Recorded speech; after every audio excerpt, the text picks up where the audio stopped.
This is JD79, and I'm just going to do a little wrap up on my backwards compatibility rant. And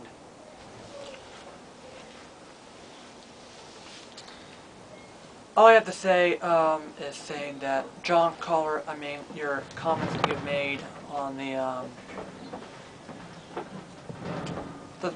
what you said back in September on 2009, just before prior to releasing the PS3 Slim, about Sony. It says now we're into the backward. Now we're into the few months in here, and people utilize it to play PS3 games, and as an excuse to, drop backwards compatibility. And yeah, Hardwire Gaming has about that. It was bullcrap, but I think it is bullcrap because the thing is, does people use it to utilize PS3 games? Well, yeah, and.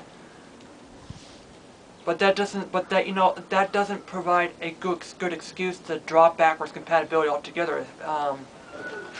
Especially for one thing, you've patented the Emotion Engines chip for backwards compatibility, and the fact that you're having some rumors that you're selling PS2 games to PSN for the PS3, which really defeats the purpose. And then I enjoyed Tekken Tag. No, excuse me, Final Fantasy 13. This is gonna be Final Fantasy 12, whatever it is. And yes, Final Fantasy 13. I'm looking forward to these games. I'm looking forward, and yes, I'm looking forward to Mod Nation Racers and Final Fantasy 13 Heavy Rain, which is coming out this Tuesday, and God of War 3, and yeah, you have a good lineup of titles, but. What's the excuse to keep backwards compatibility up for good? And, this is just retarded. But all I have to say is that John Caller, if you, if you say that, especially after an Emotion Engine chip, backwards compatibility chip, you need to get your brain scanned. Were you sick that day and you had a bad mood that day? That's what you are. Oh yeah, I still have my PS2, but in my eyes, it's another hunk of equipment wasting shelf space. How I view that right now, especially my PS3 Slim, especially when the PS3 Slim can't play PS2 games because of the, whatever comment you made. It's $299. How much are Emotion Engines chips? How much does Emotion Engine chips really cost? Like $30–40 the most, on top of the graphic synthesizer chip and the system and the DVD player that can play movies in the PS2. I don't get it.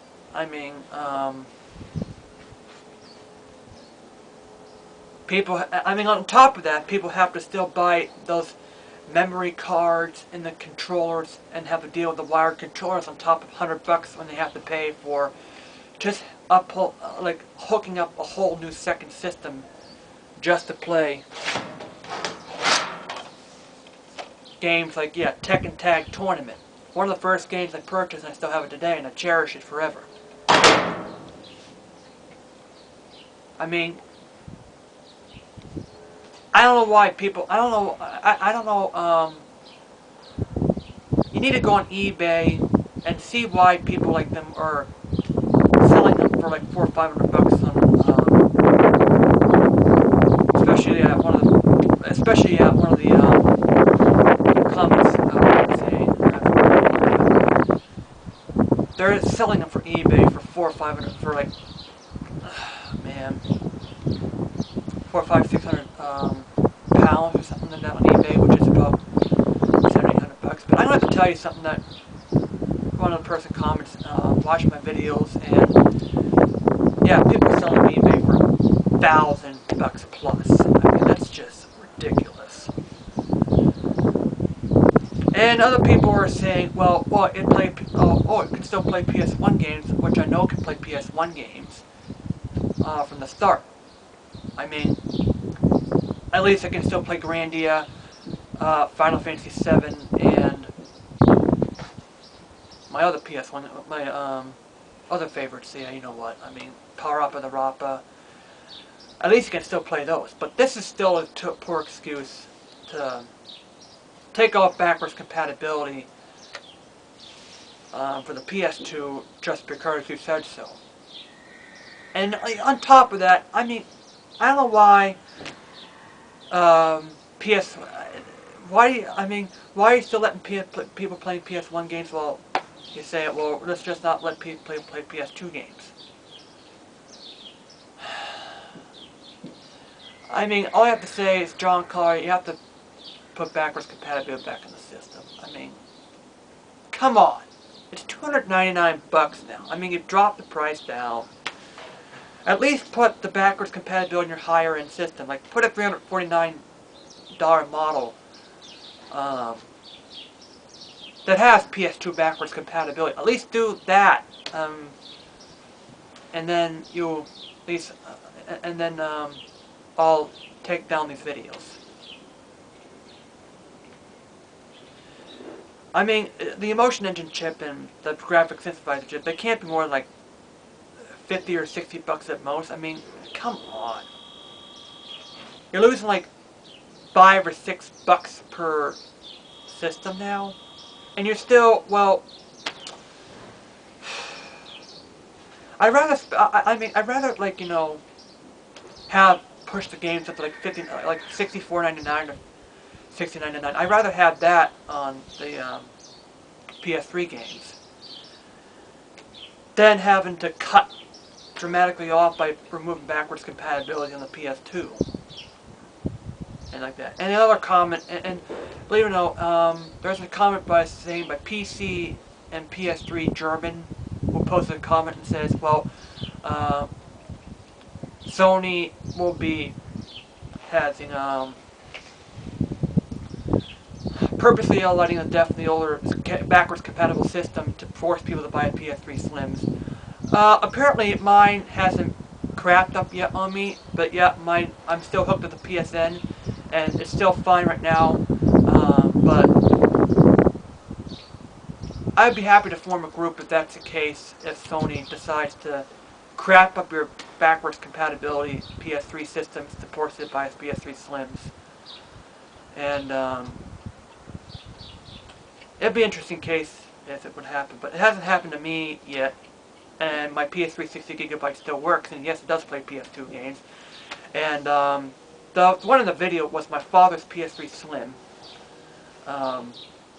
My father also has a PS3 80GB fat system, original 80GB software-based system, and which I'll just simply borrow if my PS3 60GB system cracks out on me and have to send it to Sony and pay $150 to get it refurbished for me. And but anyway, that's basically my wrap of my backwards compatibility rant. If freely post a video comment if you want a response.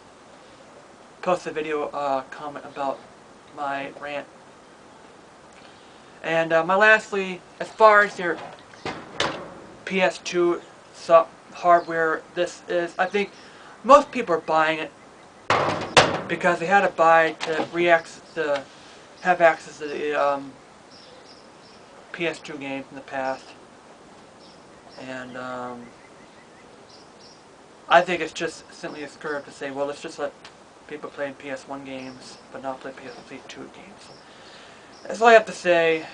My wrap up. And all I have to say is to you, John Caller, you're going to have to rethink what you said prior to owning the PS3 Slims. To my opinion, they suck because of what you said, because of what you said about the PS3 Slims backwards compatibility and the reason why you took it out. And well, JD out.